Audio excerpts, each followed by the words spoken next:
അവർ കയർത്ത് സംസാരിച്ച് എൻ്റെ കയ്യിലൊക്കെ പിടിച്ച് വലിച്ചു. ആ വീഡിയോ ഒന്നും ഇല്ല, അതിനുശേഷം ആരോ വന്ന് വീഡിയോ എടുത്തതാണ്.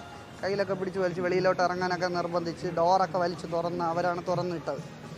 അപ്പോൾ അങ്ങനെ ഇറങ്ങിയില്ല, പോലീസ് വന്നല്ലാതെ ഞാൻ വണ്ടി എടുത്ത് മാറ്റിയില്ല. പോയി നേരെ ജനറൽ ഹോസ്പിറ്റലിൽ പോയി മെഡിക്കൽ എടുക്കാൻ വേണ്ടി മെഡിക്കൽ എടുത്തു. നേരെ സ്റ്റേഷനിൽ കൊണ്ടുവന്നപ്പോഴത്തേക്ക്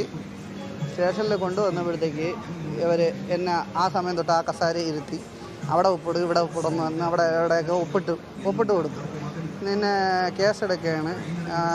അത് 345 എന്തോ സെക്ഷൻ ചേർത്താണ് കേസ് എ. അപ്പോൾ ഞാൻ അത് നെറ്റിലടിച്ചു നോക്കിയപ്പോൾ ഈ പെണ്ണുങ്ങളടുത്ത് അപമര്യാദയെ പെരുമാറുക, എന്തോ ലൈംഗിക ചേഷ്ടയോട് അങ്ങനെയൊക്കെ എഴുതിയിരിക്കുന്നു. അപ്പോൾ ഞാൻ കേട്ട് അത് എന്താണ് സാറേ അങ്ങനെ എഴുതിയിരിക്കുന്നത്, ഞാൻ അങ്ങനെയൊന്നും പറഞ്ഞിട്ടില്ലല്ലോ. അത് ഒന്നി നീ മുഖ്യമന്ത്രിയായിരിക്കണം, അല്ലെങ്കിൽ നീ പ്രധാനമന്ത്രിയായിരിക്കണം, നീ അവരെക്കാട്ടി ഒരു പടി മുന്നിലായിരിക്കണം. അവരെ ഈഗോ ക്ലാഷാണെന്ന് എൻ്റെ അടുത്ത് പറയുകയും ചെയ്തു. ഞാൻ പറഞ്ഞു ആയിക്കോട്ടെ, എന്തായാലും ഞാനിത് ഏതറ്റം വേണ്ടവരാണോ പോകും. ജോലി എൻ്റെ അത് പോയെന്നുള്ള ഉറപ്പായി, എനിക്ക് ഇനി ജോലി കിട്ടൂല എന്നുള്ള ഉറപ്പായി. അവരങ്ങനെയാണ് എൻ്റെ അടുത്ത് പറഞ്ഞത്, എൻ്റെ ജോലി നശിപ്പിച്ച് തരാം എന്നുള്ളതാണ് എൻ്റെ അടുത്ത് പറഞ്ഞത്. എനിക്ക് അറിഞ്ഞൂടല്ല മേയറാണായാലും ഇല്ല അങ്ങനെയൊന്നും വാക്കുകൾ ഞാൻ മേയറല്ല എന്ന് അറിഞ്ഞിട്ടും വാക്കുകൾ സ്ത്രീകളുടെ അടുത്ത് അങ്ങനെ മോശമായിട്ടൊന്നും ഞാൻ പറഞ്ഞതൊന്നുമില്ല. അവർ സ്ത്രീയല്ലേ. എൻ്റെ അച്ഛനെ അദ്ദേഹം വിളിച്ചുകൊണ്ട് തിരിച്ച് ഞാൻ പറഞ്ഞു നിങ്ങളുടെ അച്ഛനാണോ, നിങ്ങളുടെ അച്ഛൻ്റെ റോഡല്ലല്ലോ എന്ന് ചോദിച്ചു. അത് അത്രേ പറഞ്ഞുള്ളൂ. അല്ലാതെ ഞാൻ പരാതി അപ്പം തന്നെ കൊടുത്തു, പക്ഷെ അതിന് ഒരു നടപടി ഉണ്ടായില്ല. അവർ ആ പേപ്പർ എടുത്ത് മാറ്റിയിടുകയാണ് ചെയ്തത്. അതിന് അത് സ്പീഡപ്പായിട്ട് ഓരോ പോലീസുകാർ വരുന്നു, എൻ്റെ അടുത്ത് ചോദിക്കുന്നു എന്താണ് കാര്യമെന്നോ ചോദിക്കുന്നു. അവരെ കാര്യങ്ങൾ മാത്രം ഇങ്ങനെ ചോദിച്ചുകൊണ്ടിരിക്കുന്നു. എൻ്റെ ഭാഗത്ത് ഞാൻ വിളിച്ച് സോറി പറഞ്ഞപ്പോൾ അതിൻ്റെ ഒന്നും ആവശ്യമില്ല, ഞാൻ നിയമ നടപടിയായിട്ട് നീ കോടതിയിൽ പോയി നിൻ്റെ തീരുമാനങ്ങൾ പറഞ്ഞാൽ മതി, എനിക്ക് തെളിയിക്കാൻ പറ്റുന്നതൊക്കെ തെളിയിച്ച് വിടാൻ പറ്റും. ഞാൻ പറഞ്ഞു ഓ ശരിയെന്ന്. ഡിപ്പാർട്ട്മെൻറ്റിൽ നിന്ന് സാറുമാർ വന്ന് ഒപ്പിട്ടൊക്കെ വാങ്ങിച്ചിട്ട് പോയി, കുറേ പേപ്പറിലൊക്കെ അതും ഒപ്പിട്ട് വാങ്ങിച്ചിട്ട് പോയി. റെസിപ്റ്റ് തന്നില്ല. തരാൻ പറഞ്ഞപ്പോൾ ഇന്ന് വൈകുന്നേരം വരാൻ പറഞ്ഞു. എനിക്ക് പേടിയായതുകൊണ്ട് ഞാൻ പോവാതെയാണ്. ഇന്ന് വൈകുന്നേരം ചെല്ലുമ്പോൾ എന്നെ പിടിച്ച് പിന്നെ അകത്ത് പിടിച്ചിരുത്തുന്നെങ്കില ജോലിക്ക് ഭീഷണി ഉണ്ടാവും, എന്തായാലും ഉറപ്പാണ്. ഇനി നാളെ 2:30 രാത്രി 2:30 കയറല്ലേ. തൃശ്ശൂർ ഞാൻ നിലമ്പൂർ വഴിക്കടവ് ഓടിയിട്ടുണ്ട്, കോഴിക്കോട് മിന്നൽ ഓടിയിട്ടുണ്ട്. ഞാൻ ഇന്നലെ ഓടാൻ തൃശ്ശൂർ തന്നെ. എൻ്റെ ഷെഡ്യൂൾ ഇപ്പം ചേഞ്ചായി. ഞാൻ നിലമ്പൂർ വഴിക്കടവായിരുന്നു, ഞാൻ ചേഞ്ചായി. ലോങ് അത്രയും ഓടാൻ വയ്യാത്തതുകൊണ്ട് മോനും ഒറ്റയ്ക്കേ ഉള്ളൂ. മോനും ഞാനും അമ്മയും, വയസ്സായ അമ്മയും അച്ഛനും ഉള്ളൂ. മേയർ എൻ്റെ അടുത്ത് മോശമായിട്ടാണ് പെരുമാറിയത്. അവിടെ വെച്ച് ഡോറ് തുറന്ന ആ വീഡിയോയിലുണ്ട്, മോശമായിട്ടാണ് പെരുമാറി. അവരെ പവർ ശരിയാക്കി തരാമെന്നുള്ള രീതിയിൽ യാത്രക്കാർ ചോദിച്ചപ്പോഴത്തേക്ക് അവർ പറഞ്ഞത് 2-3 ആൾക്കാർ, ഒരാൾ ടിക്കറ്റൊക്കെ കണ്ടക്ടറിൻ്റെ കൊടുത്തിട്ടുണ്ട്. ടിക്കറ്റ് കൊടുത്ത് ഞാൻ എവിടെ വേണമെന്ന് പറയാം, കേസ് കൊടുക്കുന്നെങ്കിൽ അവർ വന്ന് പറയാമെന്നൊക്കെ പറഞ്ഞിട്ടുണ്ട്.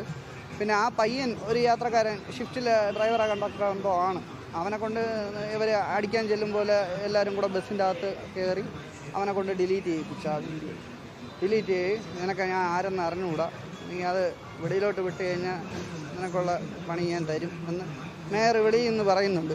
ഡിലീറ്റ് ചെയ്യുന്ന ആംഗ്യം കാണിക്കുന്നുണ്ടല്ലോ. ബസ്സിൻ്റെ അകത്ത് കയറിയത് MLA ആണ്. MLA കയറി ഉള്ള ആളുകളൊക്കെ ഇറക്കി വിട്ടിട്ട് വണ്ടി ഒതുക്കുന്നു പറഞ്ഞുകൊണ്ട് കയറി നിന്ന് ആളുകളെയൊക്കെ ഇറക്കി വിട്ടു. അതാണ് അകത്തുനിന്ന് യാത്രക്കാരൻ എടുത്ത വീഡിയോ ആണ് അവർ ഡിലീറ്റ് ചെയ്യിപ്പിച്ചത്. അതിൽ കറക്റ്റായിട്ടുണ്ട്, കാര്യങ്ങളെല്ലാം ഉണ്ട്. അപ്പോൾ അവർ ഒരു 10-15 പേരുണ്ടായിരുന്നു, അവരെല്ലാം റോഡിൽ ഇറക്കി വിട്ട്. അല്ലെങ്കിൽ അവർ ചെയ്യേണ്ടത് എന്താണെന്ന് വെച്ചാൽ നിയമപരമായിട്ട് ആയാലും ഒരു ഉദ്യോഗസ്ഥയാണ്. അവർ ചെയ്യേണ്ടതെന്ന് വെച്ചാൽ അവർക്ക് ഇവിടെ വരാം, യാത്രക്കാരെ ഇവിടെ ഇറക്കിയിട്ട് ഇവിടെ വന്നിട്ട് ഇവിടെ ഇന്ന് പോലീസ് സ്റ്റേഷനിൽ തന്നെ കൊണ്ടുപോയാലും കുഴപ്പമില്ല. ഇവിടെ ഡ്യൂട്ടി കഴിഞ്ഞ് തീരും. ഇത് ഡ്യൂട്ടി മധ്യയാണ്, ഡ്യൂട്ടി സമയത്താണ് എൻ്റെ അടുത്ത് ഇങ്ങനെല്ലാം കാണിച്ചത്.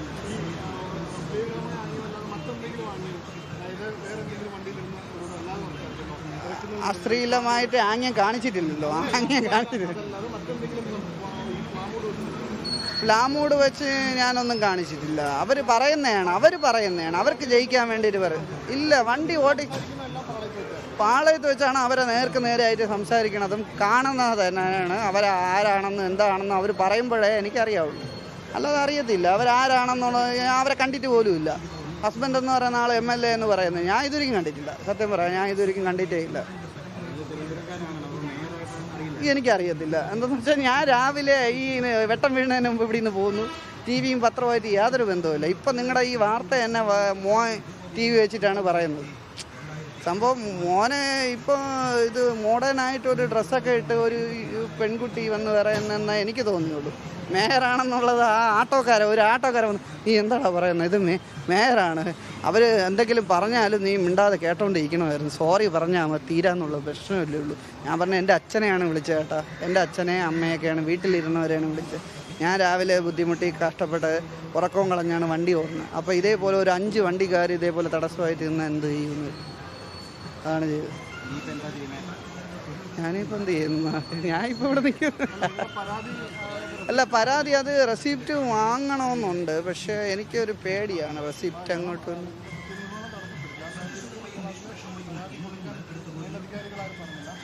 ആരും പറഞ്ഞില്ല. എനിക്ക് ഇവർ പണി തരുമെന്നുള്ളത് ഉറപ്പുള്ളതുകൊണ്ട് ഞാൻ കൊടുത്തതാണ്. എന്താണെന്ന് വെച്ചാൽ എനിക്ക് അത് വ്യക്തമായിരുന്നു, അവരുടെ സംസാരത്തിൽ നിന്ന് വ്യക്തമായിരുന്നു. നീ ഏത് വഴിക്ക് പോയാലും നിനക്ക് ഉള്ള പണി തരും എന്ന് പറഞ്ഞു. പണി തരുമെന്ന് അവർ എന്നെ പറയുന്നുണ്ട്.